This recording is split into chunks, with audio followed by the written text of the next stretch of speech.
اعوذ باللہ من الشیطان الرجیم بسم اللہ الرحمن الرحیم۔ دوستو، آپ دیکھ رہے ہیں لائر انفو چینل۔ اگر کوئی شخص کسی کی پراپرٹی پر ناجائز اور غیر قانونی طور پر قبضہ کر لیتا ہے تو اس غیر قانونی قابض کے خلاف عدالت سیشن جج صاحب میں استغاثہ زیر دفعہ 3-4 اللیگل ڈسپوزیشن ایکٹ 2005 دائر کیا جا سکتا ہے۔ اس ایکٹ کے پریمبل میں لکھا ہوا ہے whereas it is expedient to protect the lawful owners and occupiers of immovable properties from their illegal or forcible dispossession therefrom by the property grabbers۔ دوستو، the illegal disposition act کے کل 9 دفعات ہیں۔ اس میں صرف پرائیویٹ استغاثہ عدالت سیشن جج دائر کیا جاتا ہے، جیسا کہ اس کے پریمبل سے ظاہر ہے کہ اموویبل پراپرٹی کے قانونی مالکان اور قابضان کے تحفظ کے لیے بنایا گیا ہے کہ اگر کوئی ان کی پراپرٹی پر ناجائز قبضہ کر لے تو اس ایکٹ کی دفعہ 3-4 کے تحت استغاثہ دائر کیا جاتا ہے۔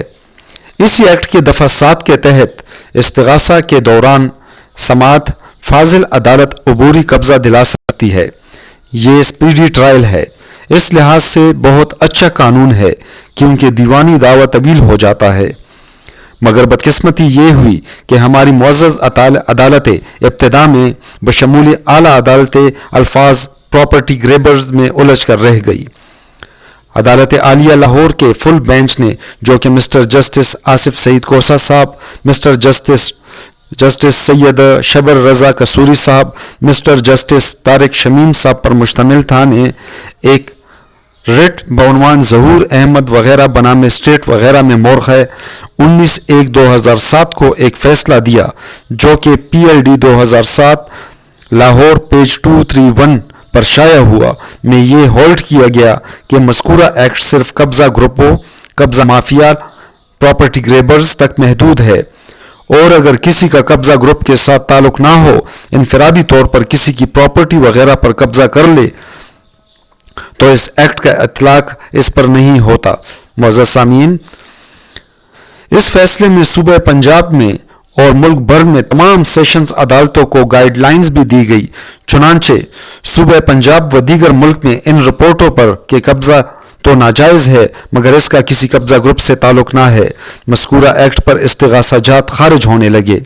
اس دوران جناب جسٹس آصف سعید کھوسہ صاحب سپریم کورٹ چلے گئے اور مورخہ 5/3/2010 کو بشیر احمد بنام ایڈیشنل سیشن جج فیصل آباد کے ایک کیس میں ایک فیصلے میں، جو کہ مسٹر جسٹس محمود اختر شاہد صدیقی صاحب، مسٹر جسٹس ثاقب نثار صاحب اور مسٹر جسٹس آصف سعید کوسہ صاحب پر مشتمل بینچ نے مورخہ 5/3/2010 کو ایک فیصلے میں، جو کہ PLD 2010 سپریم کورٹ پیج 661 پر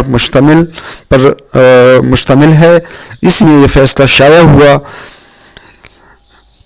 اس فیصلے میں PLD 2007 لاہور پیج 231 کو بنیاد بناتے ہوئے دی اللیگل ڈسپوزیشن ایکٹ 2005 کو قبضہ مافیا اور لینڈ گریبر تک محدود قرار دیا گیا۔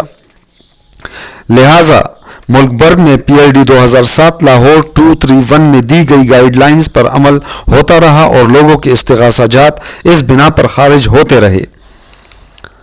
اب جا کر اتنا عرصہ گزرنے کے بعد سن 2016 میں ایک کیس بعنوان شیخ محمد نعیم بنام مسماتہ فریدہ گل میں، جو کہ مورخہ 22/7/2016 کو ڈیسائیڈ ہوا اور 2016 SCMR پیج 1931 یعنی 1931 پر شائع ہوا، میں یہ ہولڈ کیا گیا ہے کہ PLD 2007 لاہور پیج 231 اور PLD 2010 سپریم کورٹ پیج 661 میں دی گئی ruling finding is not sustainable in law ہے۔